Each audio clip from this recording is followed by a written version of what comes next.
Welcome to the Anchored Voice. This is a podcast helping men to anchor life. I'm your host, Dr. Phil 2. Welcome to the program.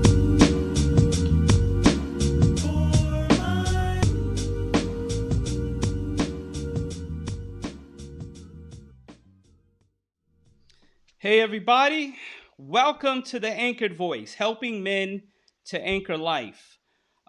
Just want to welcome our special guest. He's a public health specialist, and I've met him. He has a lot of great energy, a lot of great information, and I just want to welcome Michael Forde to our program. Thank you so much. An honor to be part of your program this morning. And Anchored Voice is all about helping people become the best versions of themselves. So I'm glad to be a part. Yeah, yes, sir. We are, I don't even know which day we are in this quarantine situation in the shutdown. I don't know which day. I'm losing days. Matter of fact, I've got to remind my wife, and she's got to remind me which day it is. Like, which day is it now? And well, what's the date today? So we have to constantly look at the calendar to make sure, because we're so off of our schedule due to this. We are now facing a new norm and what we are. And so I just wanted to bring you on the program to just talk about what we're dealing with right now. What, in your perspective, in the health field, how drastic is this? I would say that this is one of the most drastic events that has taken place uh, within the past decade, 2 decades, 3 decades, and it's not so much because of um, the craziness of the situation itself, but this is actually becoming slowly on historical record, one of the most well-known events where the world is working together on a scientific level. You look on Google and the metadata or the number of times coronavirus has been searched has exceeded an all-time high. It's exceeded. First of all, it's the most searched thing right now on the internet, but It's been searched more than any other virus to date, searched more than any other disease to date, and coronavirus is just something that a lot of people just found out about. So, we've known about the flu for years. We've known about the common cold for years. We've known about, polio and measles, things like that.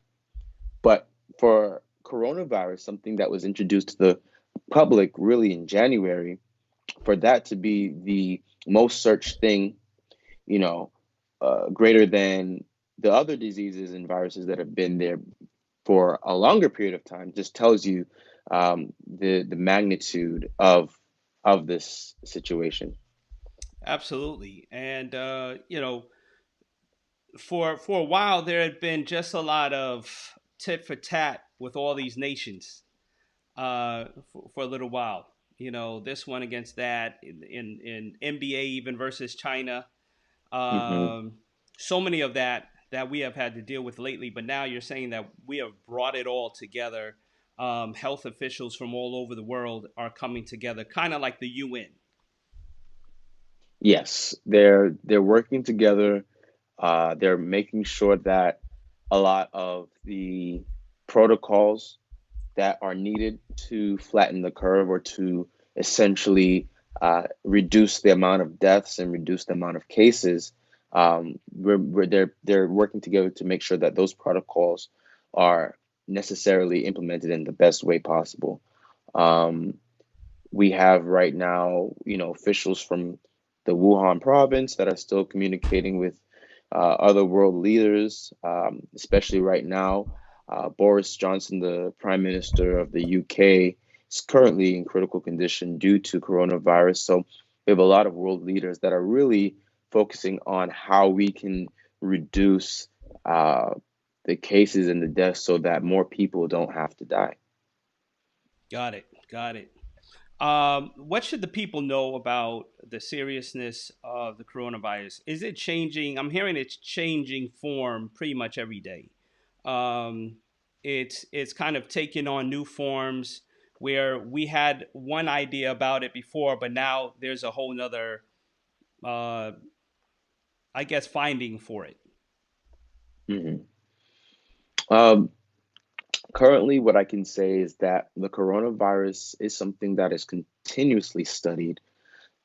There is scientific evidence that shows data about how long it can last on surfaces or whether or not transmission is happening in a certain way. However, it's a little bit too early for a lot of scientists to actually say this is what the end all be all with the coronavirus can be because uh, we don't have enough data yet. We don't have enough research yet or findings from the research to say that we have definitive answers. But what we do know is that this coronavirus originated in China.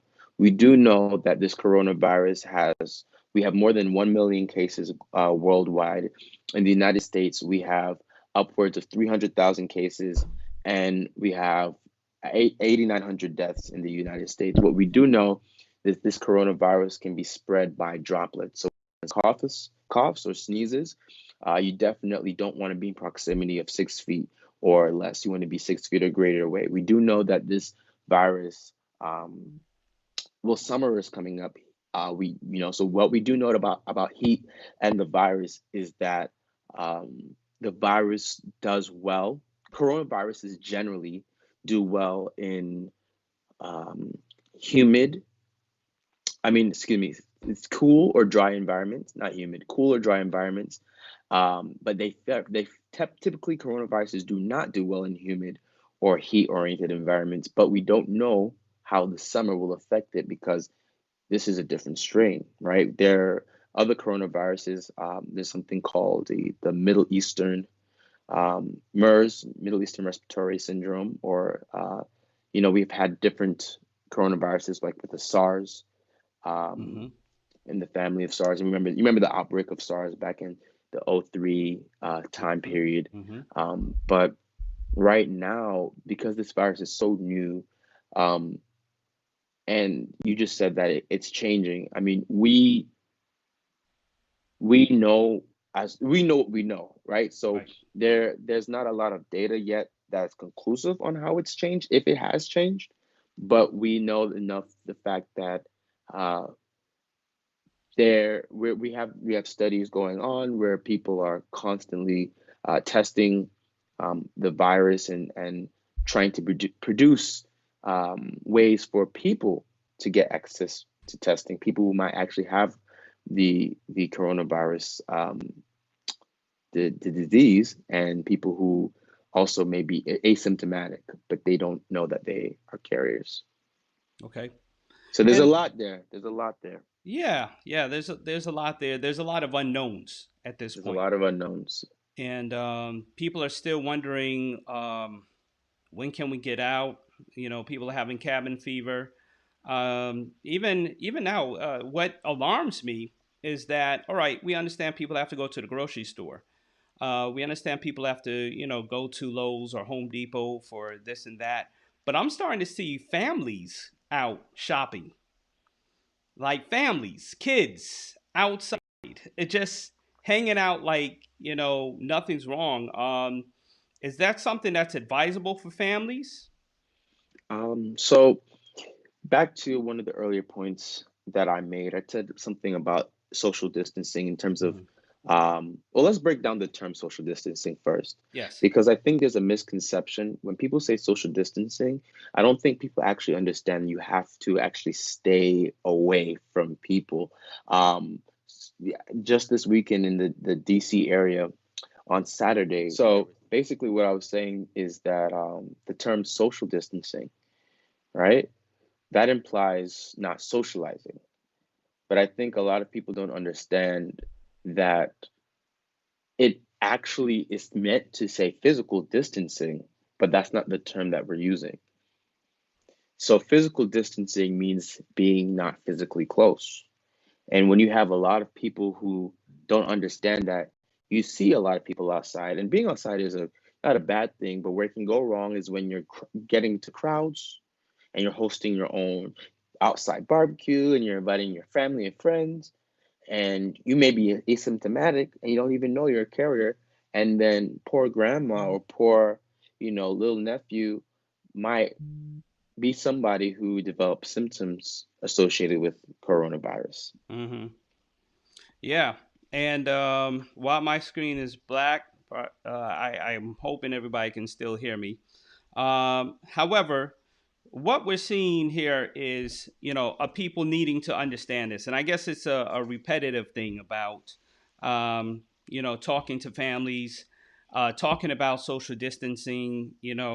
Some of them feel like, okay, as long as I'm 6 feet apart, but we're just constantly crowding places, Hmm. and I guess for me, in regards to grocery shopping, you do have your Instacart, you do have Hmm. DoorDash, you have Uber Eats. For me, in my perspective, I would rather people just find a way to stay home and use those services in order to get what they need.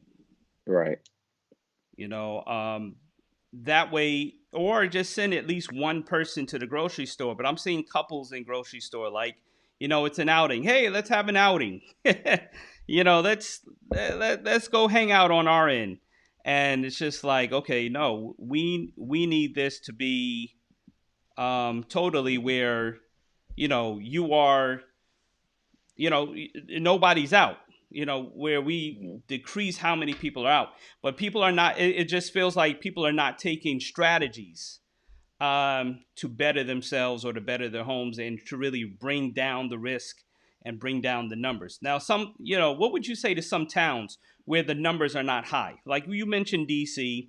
I'm from New York. We know New York numbers are high, but what would you suggest for people that live in towns where the numbers aren't high at all? I would always say precaution is better than cure. And for me, what that means is just because the numbers are not high doesn't mean that it does not have the potential to be high. What we currently know is that health and state and local health departments are having accessibility to laboratory testing for coronavirus. Mm-hmm.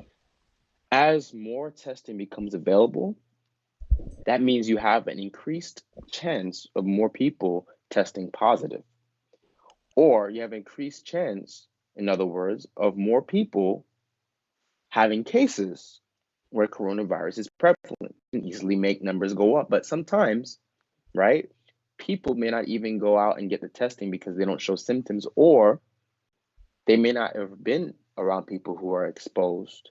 So the best way to address that issue is to take the precaution so you don't have to worry about finding the cure.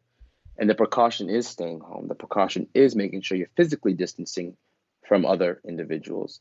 The precaution is don't think that you are Superman or Superwoman and that you can never get sick, or that grandma's, remedy that's been passed down for generations is the cure for everything.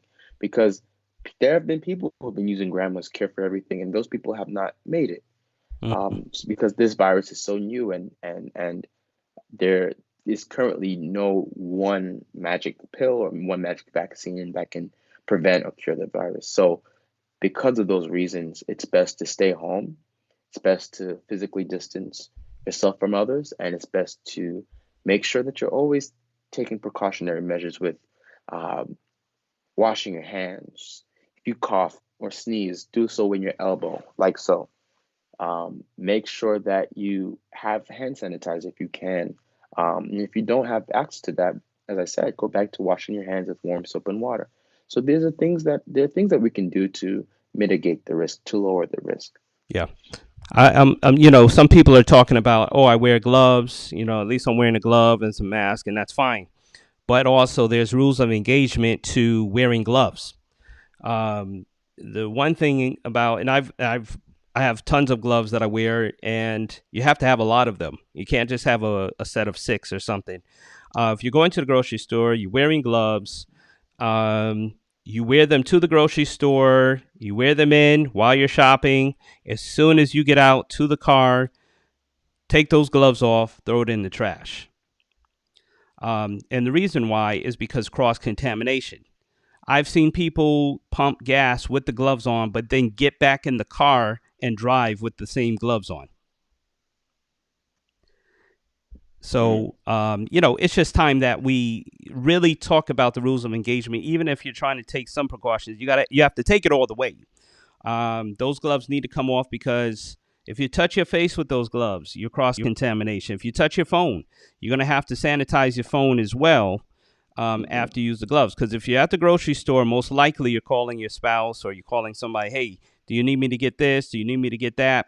You're going to be using your phone. And even if you're working for Instacart, if you're working for Uber Eats, your phone is very valuable. So the importance of keeping a clean phone is there. Exactly.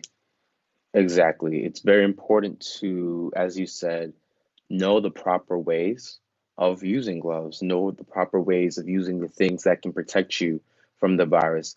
And if anyone's curious right now, I would say go to coronavirus.gov. That's coronavirus.gov. It's a CDC link, and it'll have all the frequently asked questions that will help you know what to do and what not to do. Because as you said, I mean, yesterday I saw a picture of an individual on public transportation using gloves to eat a hamburger, touching the Yeah. gloves, touching the hamburger with the gloves. Oh man. Now that I really, one of my pet peeves is when people just don't understand because misinformation or the lack of information exists. So, when you put gloves on, as you said, you're not supposed to touch other objects if you know those gloves are to come close to your mouth or even to go into another area of work or existence because you don't want to be cross contaminating. It's so easy for germs from the grocery store to enter your home, and then it's so easy for those same germs or same viruses, bacteria to enter your bedroom, and then you know it's just like a cycle of constant spreading. So to cut that, always replace your gloves after every use. After before you touch another object, replace your gloves. Yeah, and you can go to a BJ's or Costco and get a box of 200 gloves. Hmm. If it's that. If you need to be out, these are the things that need to happen. Now, we're Christian. Um and as Christians, we've been reading Revelation, we've been reading Daniel, we've been reading prophecies for all this time. It seems easy at this point to keep going back to prophecy and saying this was going to happen and this is what's going to happen next, and now we have a lot of conspiracies out there about 5G. We have a lot of conspiracies. What should we know? And to your limited capability of talking to us, what should we know about conspiracies that continually come out and bombard the social media waves? I would say to anybody, always, always, always do your research. And what that means is that don't believe everything you see. Let's start there. Before we even start talking about conspiracies, misinformation and conspiracies can sometimes coexist. What do I mean by that? Sometimes you receive these WhatsApp messages, okay? You Yes. receive these Facebook messages, even on Instagram and other platforms, social media platforms. And these messages might come up with different ideas about what's truly going on the darker side of things, or what's truly going on in government and what's truly going on. The reason why you can't believe everything you read is because sometimes it's very easy for somebody to sit behind a computer, come up with a great message that will be believable by many, send it to some platform, have it shared and distributed, and then people are believing it. And uh, what that does, it creates different types of stigma among populations, and it also creates fear. Now, going back to the Christianity point, we are in the end days, and for us, we know that it's just a matter of time. But for us to say, this is actually what's happening, Hmm. um, I always I'm very careful to ride with a certain wave of thinking when it comes to that approach because um, there are always so many things out there that's happening at any one given time. So the best thing we can do is just stay read up on your Bible and stay read up about what's actually going on. Look for verifiable news sources. What does that mean? Do a Google search. Look up things to see if they're fake or if they're real. Look up things to read about from many news sources, not just one. A lot of these conspiracy theories might have one or two news sources saying one thing, but it's not a common mainstream thing.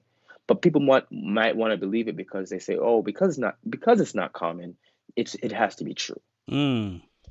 And I would say that can be dangerous sometimes because what you're doing is having an approach of thinking that's limited, right? So, as a researcher, what we do is we look at many sources. We don't just say, oh, Dr. Phil said this, so let's go with what he says.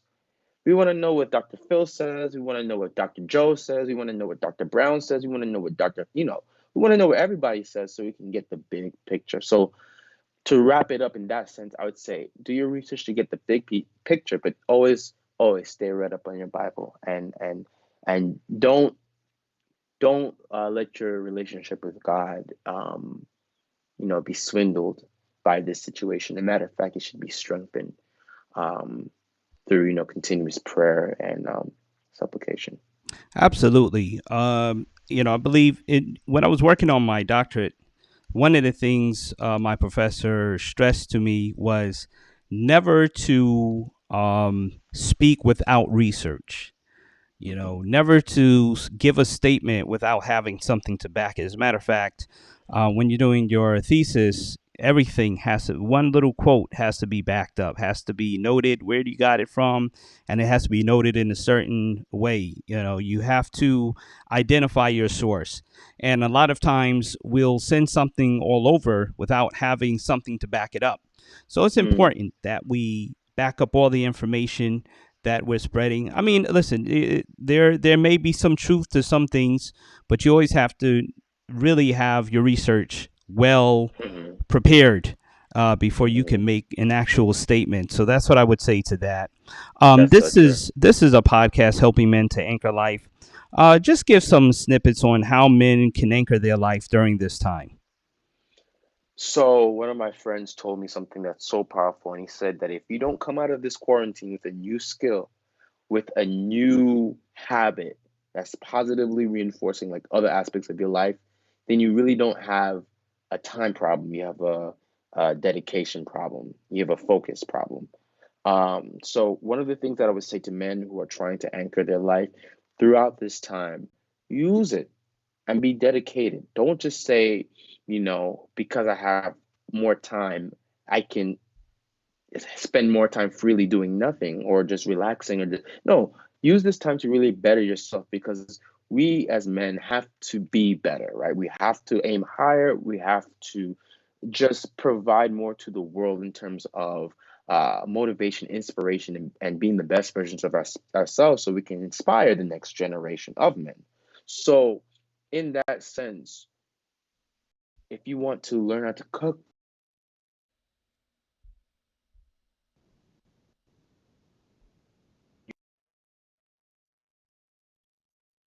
so many things that we can do. Like one thing that I'm doing every day is trying to get in better shape.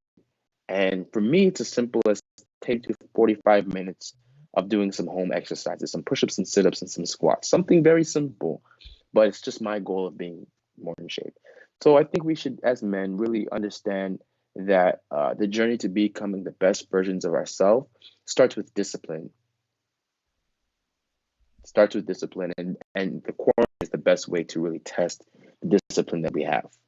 Oh, absolutely. That's definitely something that, to have your own schedule. You're used to being on a schedule, going to work at this time, dropping the kids off at that time, picking up the kids. So we're just used to a structured schedule. Now it's like wake up and now what? Unless you're working from home, even that is out of the structure because you're like, okay, when do I wake up? When do I eat? When do I and so Mm-hmm. you're constantly developing a new normal. But I definitely think you're correct. Adding some discipline to your life, adding discipline because now you're making your own schedule. You are your own boss at that time. You know, Mm-hmm. your boss is not checking which time you check in, except that you check in on the computer. But there's so Right. many other things that you'll have to add to the structure. As a husband, I have my honey-do list. So, Mm-hmm. but after I finish here, I go back to painting. Mm-hmm. Yeah. So we're taking up projects in our homes to get some stuff done. You know, you always say, hey, if I had more time or if I had the time, I would get this done. Well, guess what? God has allowed us to have this time to get it done. Right. Right. Yeah. So now you have the ability to, as I said, right, do more. We could be more, and we could really use this quarantine time to become better versions of ourselves. We don't have to focus on the staying inside and the boredom and the lack of freedom. We can twist that, and you do have freedom. You have freedom to do more things with your life that you didn't have the time to do before, Yeah. you know? Yeah, definitely. What we want to encourage people to do is just stay positive. We are also very hurt, very in a moment of grief. So many numbers of people that have died. Um, so many people that funeral homes are now backed up, and there's not enough spaces to even put people in a morgue. Now they have trucks that are holding bodies. And so this has really increased a lot of anxiety for families who have to bury their loved one. It's either between burying or cremating. We want to send our compassion out to those who are grieving right now, those who are just dealing with how should they bury their loved one, how should they go about that. So I just want that find a reputable funeral director, find somebody who cares and can take care of your situation so that you don't have to call the hospital over and over. Hmm. Um, Create a avenue where maybe your pastor can do an online service for you. So, your loved one doesn't have to necessarily be buried without a proper ceremony. But there are pastors like myself. I'll be planning an online funeral where I can kind of zoom in the family and be able to conduct a ceremony. But we just want to send our Hmm. love and our prayers out to the families who are dealing with that. Hi, everyone. This is Dr. Phil 2, and this is the conclusion of our interview with Michael Forde. We want to thank you for joining in as we've ended it just a little bit earlier due to technical difficulties. However, we want to send our prayers and compassion for those who are dealing with the coronavirus, those who have lost loved ones, those who are anxious about whether they'll get it or not, or whether you just tested. Our prayers are with you, and we believe that God has a plan. Until the next episode, which we will have many episodes updating you about the coronavirus, having our professionals come on or give you some tips on what you can do during this time and during this crisis. Continue to subscribe to all of our platforms, whether you're on Podbean, Stitcher, Apple Play, Google Play, Spotify, or even YouTube channel. Please, everybody, stay safe, stay home, stay anchored. Thank you for listening to The Anchored Voice. For the video edition of this, subscribe to our YouTube channel, McGuire ENTV. For audio, listen on Podbean, Spotify, Apple Podcasts, Google Play, or Stitcher. Until next time, stay anchored.